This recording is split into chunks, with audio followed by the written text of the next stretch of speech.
What's going on, Bulls Nation? Welcome in to CHGO Bulls Pregame, presented by Coors Light. Coming to you live from our studios here in West Loop, downtown Chicago. I'm Peck, Bulls_Peck. Joining me for pre- and post-game tonight, the first of many appearances throughout this 24-25 Bulls season. Four-time NBA champ, three-time Bulls champ, longtime Bulls and NBA and college basketball analyst, the one and only Will Perdue in studio. What's up, Will? Hey. You ready to talk preseason basketball, buddy? Yes. Yes. On the controls, one of the newest members of our family here at CHGO. Very pleased to welcome her in. Katie Duffy, the one and only on the controls. Oh, man. So obviously, GOAT made the trek up to Fiserv Forum. Make sure you're following him, Will_Golly, for all of his in-game updates. And, Big Dave, Uncle Will, still just frolicking down Portobello Road. Hasn't made it back from London yet. Hopefully, we'll get him back at some point. So when I was over there, I went to the Wimbledon years ago with B.J. Armstrong. Okay. Flex. And I appreciate you throwing that in there on behalf of Dave. Of course. It's like a tick now. Yeah. I just have to do it. But our driver told us that there's a saying in London when you want to go out and meet the fellas. Mm-hmm. Honey, I'm going to go out and walk the dog. So Dave apparently has been walking the dog for a couple days now in He's London. been walking the dog a long, long time.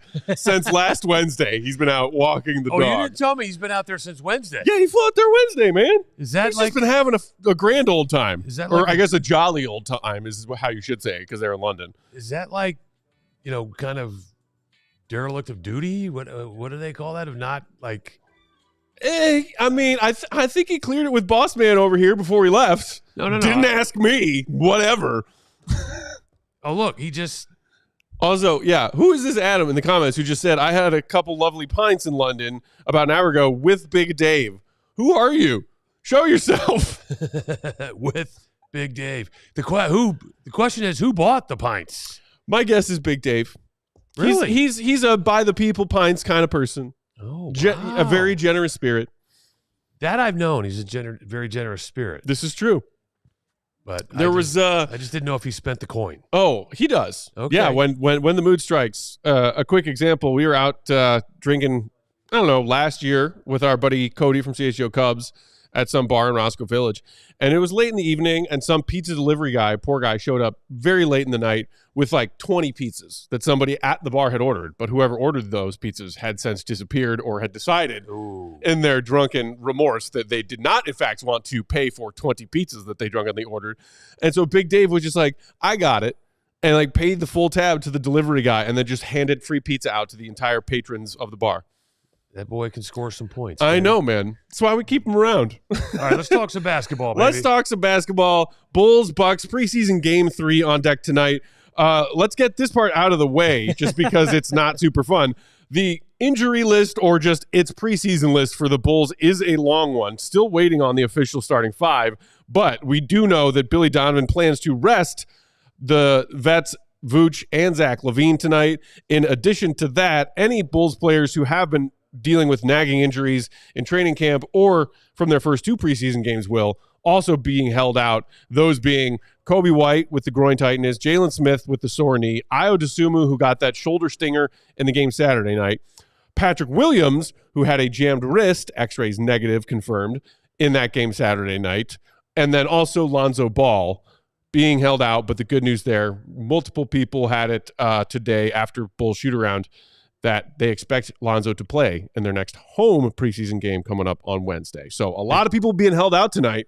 For Bulls fans interested and, curious about the youth movement, we're going to see a lot of the Bulls youth out there moving tonight. Yep. So let me read something here real quick. Go for it. Katie, this is for you. So just so everybody knows, This is actually Katie's first night. This is true. So we're actually starting together, yes. per se, okay? One of my biggest fans is my wife just sent a picture here, I'll show you, of our new puppy Birdie. Oh, hey, look at that. Purdue's Puppo watching CHGO pregame. With my wife, but my wife did text Katie so you can hear this. Your mic is super low and quiet compared to Matt's. I think that's intentional.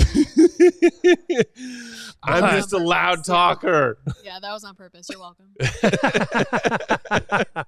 But, you know what you just pointed out with all the guys not playing. Yeah. What that says to me, opportunity. Hey, there you go. And at the end of the day, somebody needs to step up and take advantage of those minutes, because you just, right before we went on the air, what'd you say about certain guys? Which certain guys? There's some decisions that need to be made. Oh, yeah. I mean, towards the end of this week, the Bulls and their roster deadlines are coming around. Exhibit 10 guys, the non-guarantee that owner Al Patim is currently occupying with that 15th roster spot. Meanwhile, you got Taylor Horton-Tucker out there balling in these preseason games. So they got to make some of those final roster decisions pretty soon. Yeah, so I think this is a golden opportunity there's going to be plenty of minutes tonight. Yeah. Across the board. Okay? So who takes advantage of those minutes? Now, that being said, there are certain players that have futuristic aspirations that we know are going to be here, right? Correct. So two of those guys, we're going to touch on Josh Giddey, but that just means to me, which I love, because I went to the game on Saturday and was able to watch these guys live, Matas and Julian Phillips. Julian, well, first of all, let me just say, I have a man crush on Josh Giddey. Because admitted man crush, gentlemen and ladies of Bulls Nation. Well, I just love listening to him talk about the game. He does. His basketball IQ comes through when he's talking at any time. At media day, this dude's talking about chess while everybody else is playing checkers. Mm-hmm. All right, and just how he plays the game. It's enthralling for me to just.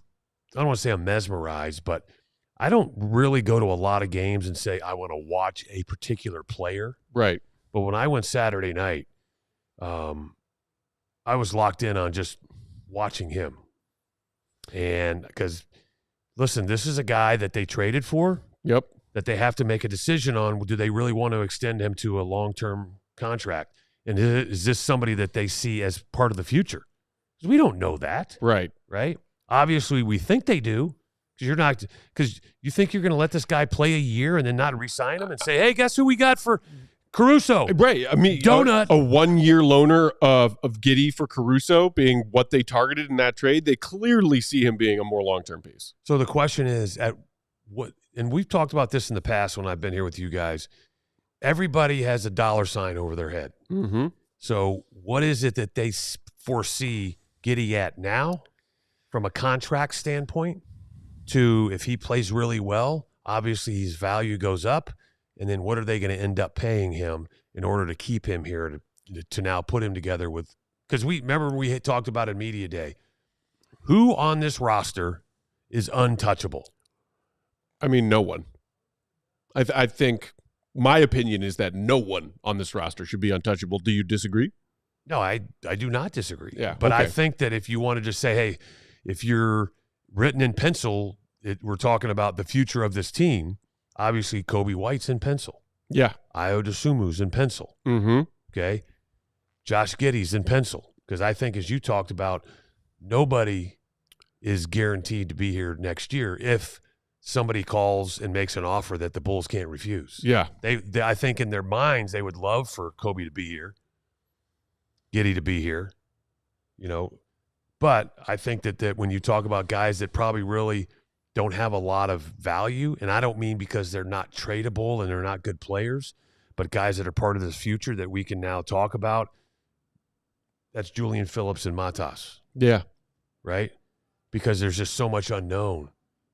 But again, it was kind of like, I came for the steak but really loved the potato. Yeah. Like I was watching you came to the game Saturday with not necessarily the first intention of watching Giddey, but that's what you ended up really I enjoying. came with the intention of watching Giddey, but then Julian Phillips really stood out. Oh, I see. Okay, yeah. So I wrote down a comparison. Okay. Before I say this, do you want to agree or disagree? I'm talking about a young, could be. You know what? I think that's the first time I've seen that player come for Julian Phillips, but I really like it. So for those watching, I wrote down Bruce Bowen. Solid role player. Great career. I mean, he was huge in those championships with the Spurs. Yeah. And what was his best strength? The ability to knock down the corner three.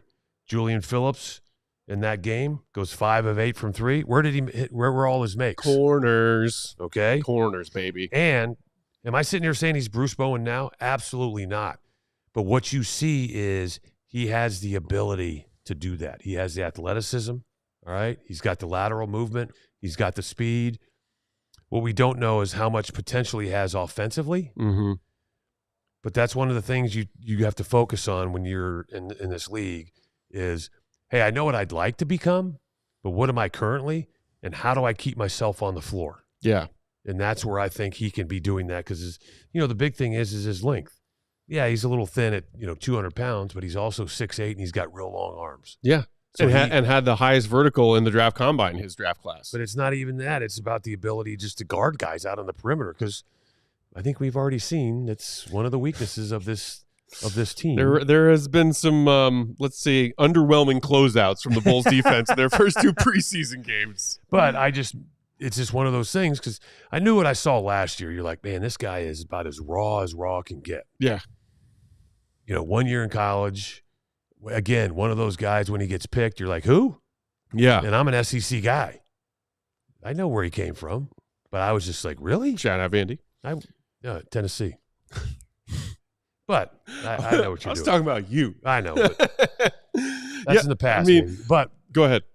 I watched him play a couple games in college, and I was like, man, I didn't see it.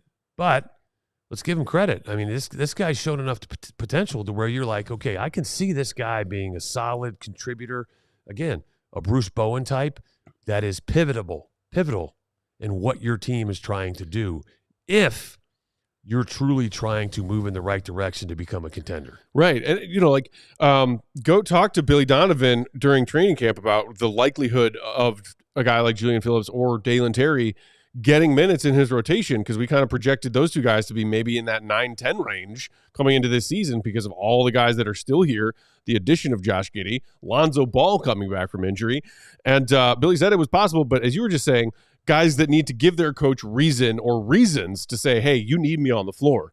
And I can prove to you that you can rely on me being on the floor. And with Julian Phillips not only being a knockdown shooter, especially from those corners where the Bulls have said, hey, we need to take more good looks at corner threes this year. We were one of the worst teams in the NBA at corner threes as far as looks and efficiency on those looks for the past few seasons. Julian showed in that game Saturday night that he's confident with that. And then the other thing that he can say to Billy Donovan when he's saying, which young guys should I play, these minutes? He was running up and down the floor in Saturday's game. He was crashing the boards very actively on both ends. And, anytime that it was Modest or Josh Giddey who was looking to get out and run in this more up-tempo Bulls offense in those transition opportunities, Julian Phillips was flying down the floor every time. So you mentioned rebounding, right? Mm-hmm. He's got 12 rebounds in those 2 games. Of those 12, 5 are offensive. Love that. Generating second chance opportunities. Yeah. But also, you know what else? He may not necessarily be a guy on the perimeter that can stay in front of somebody, not necessarily lock somebody up, but because of his length, get deflections. But he's also a guy that can go in and because of his vertical, right, be able to jump over top of guys and not necessarily get the rebound, but keep the ball alive, keep it away from the guy that thinks he has it.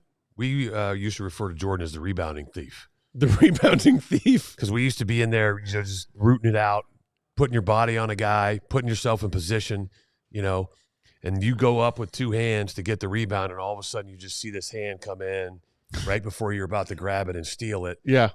And you're about to start yelling at somebody because they didn't put a body on this guy, and you turn around and it's MJ. You realize it's your teammate. Yeah. And I'm just like, dude, you just stole a rebound from me.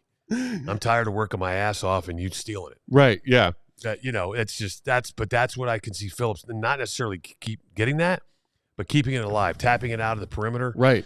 He doesn't get credit for it, but, the ball falls then in Kobe's hands or Io's hands, and they get credit for it, but he's actually the one that facilitated that, and that just gives you more possessions. Because remember what Billy talked about?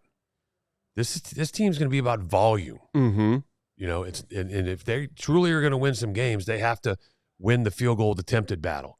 They have to win the fewer turnover battle. Right. It's just about volume, getting shots up at the rim, running up and down the floor, because if it becomes a half-court game, they really don't stand a chance because we know that they just don't shoot the ball well enough. Right. And, the Bulls' half-court offense this past couple seasons have been very DeMar DeRozan-centric, and then some of the things that they tried to do to supplement that were putting an emphasis on offensive rebounding last year. Obviously, Andre Drummond and all the minutes that he spent on the floor was a huge weapon. That weapon, as far as supplementing your offense, goes away. So if some of these younger guys, whether it be Julian Phillips or Dalen Terry or whomever, or Modest Buzelis, and their activity and their energy levels crashing the boards and maybe, as you were saying, trying to keep some balls alive and generate some second and third chance outscoring opportunities for an offense that might be a little, accident prone, turnover prone, and not having any of those like legit ace scorers. It's a useful thing to have around. Real quick shout out to Corey. He threw us a $2 super chat saying, "Welcome to the show, Will Perdue." Everybody who's showing Purdue love in the comments, we appreciate y'all. Does that mean I get $1 of that? No, we don't get a cut of that. I mean, I don't know where those super chat dollars go. Probably to funding things like the London trip.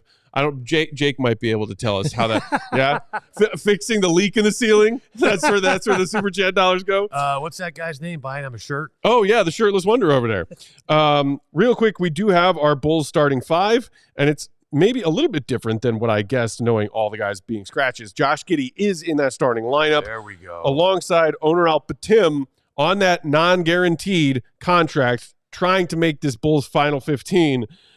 Dalen Terry, Julian Phillips, both in that starting lineup as well, along with Adama Sanogo as your starting 5, because in addition to Vooch getting a veteran rest tonight in preseason game 3 of 5, Jalen Smith still battling that sore knee that's kept him out of Saturday's preseason game. So what do you make of that starting 5 with Giddey, Batum, Dalen, Julian, and Sanogo, Will?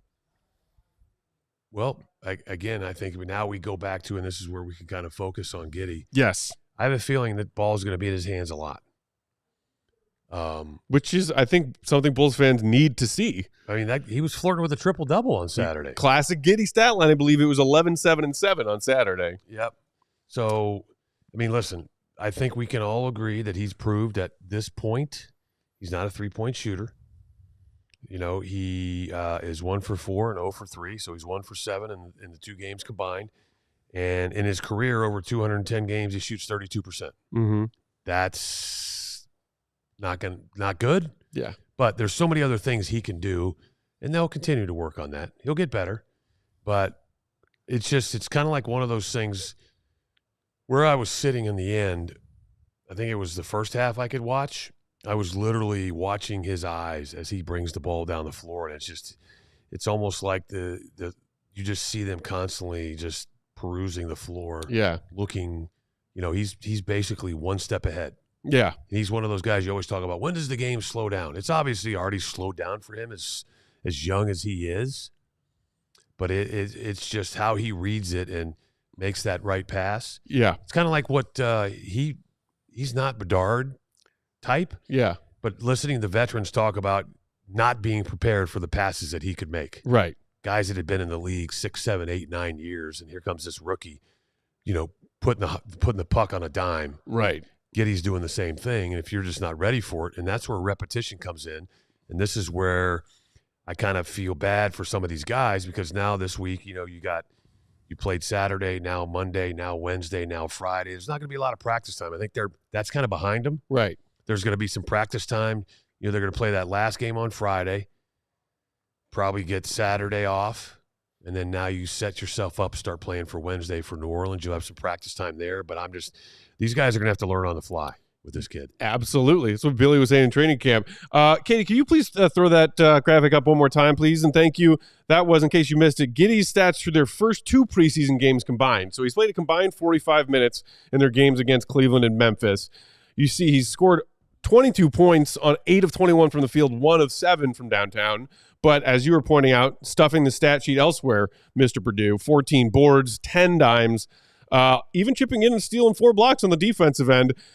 I love the 10 assists to 3 turnovers ATO there.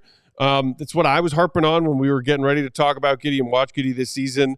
With this younger team, with a more fast-paced offense, can Giddey kind of cut down on some of those head-scratching turnovers you've seen from him his first few years in the league? In media day about he knows he has to do that, but it's almost like the spectacular pass really entices him. Yes, exactly. So he's kind of had to pull the reins back. Why back make this simple pass when I might be able to pull off this insane pass?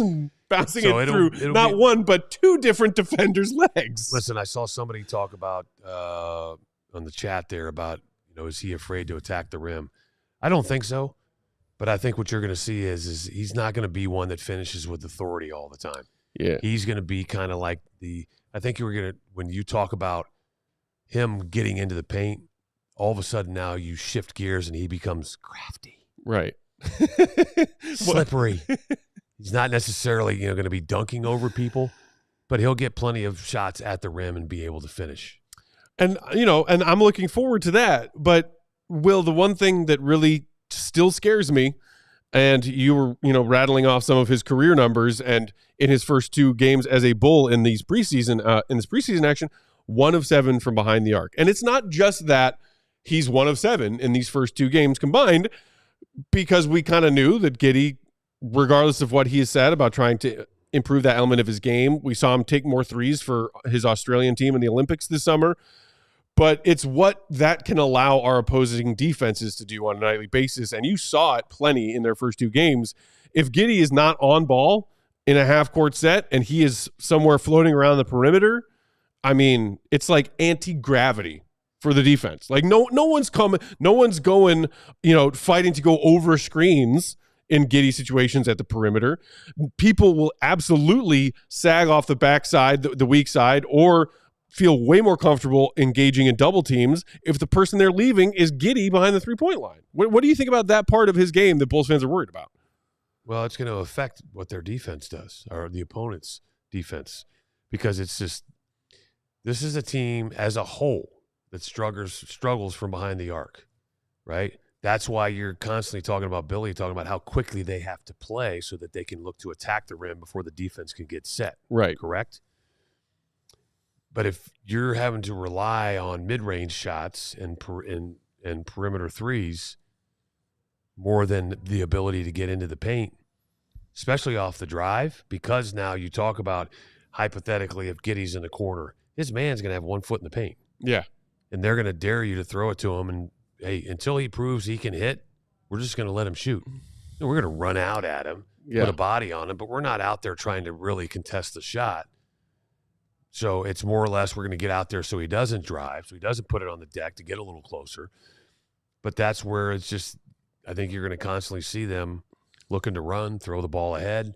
And that's where, in my opinion, Giddey becomes your most important player in the break because he needs to have a ball in his hand. Because I would rather him have the ball because of his inability to consistently knock down the three and then there's the old saying is you take the guards, in this case, let's just say Io and Kobe or Kobe and Zach, they run down the sides. If they don't have it, they cross, and they pop out to the baseline. Now, all of a sudden, this allows Giddey to attack the rim, and if anybody helps whatsoever, then boom, out to Kobe on the wing, out to Zach on the wing. Yeah. Whereas if you give the ball to Zach and he looks to attack and help comes, and then he's got to pass it to Giddey on the wing. Right.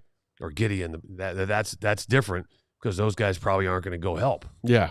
Right? They're just going to pack it in and take the ball out of Zach's hands. So that's where I think you have to kind of reverse engineer how you run the break because of how you want guys to end up on the other end if you can't get to the rim. Right. Looking at tonight's matchup specifically and this undermanned team that the Bulls have with that starting five we just told you about, Eco in the comments saying Windy City Bulls versus the actual Milwaukee Bucks. The Bucks are throwing their real lineup out there, at least at the start. Here's your Bucks starting five tonight. Damian Lillard and Gary Trent Jr. in the backcourt. Taurean Prince, Giannis, Giannis, that one, and Brook Lopez at the five.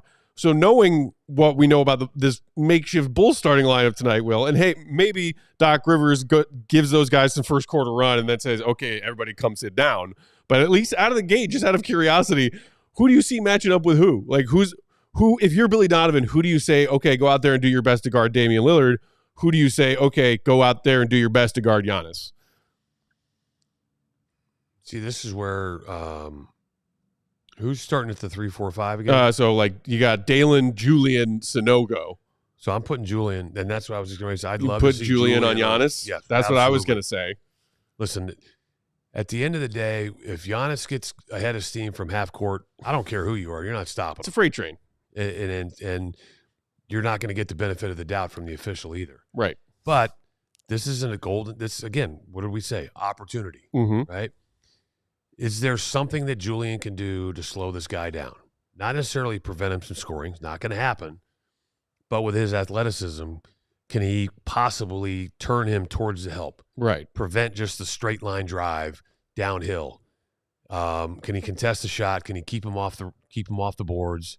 And if he decides to try to post him up to where you have Lopez dumping it in off the wing, how does he play on that defense? And can he handle him one-on-one? No, but can he be physical enough to possibly become a gnat, per se, to push him off the block so he can actually get the pass and then square up? Right. To where instead of just letting him get it underneath the rim where he's buried. Right. Is he active enough to where he can partly front, then get behind, show on the top, show on the bottom, depending on how they've discussed where the double's coming from. Right.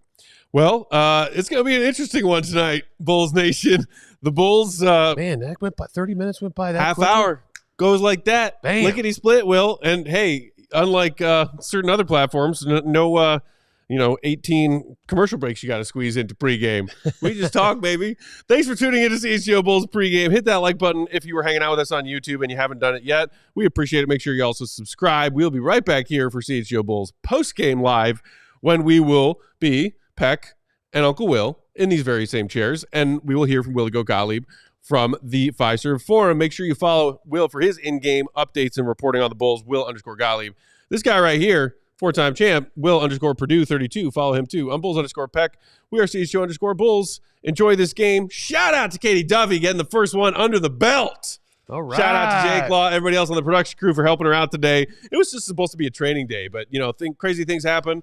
Training day turned into, hey, you're producing for us tonight. Crushing it. We'll see y'all for post-game live. Appreciate you, Bulls Nation. We all silly like the mayor.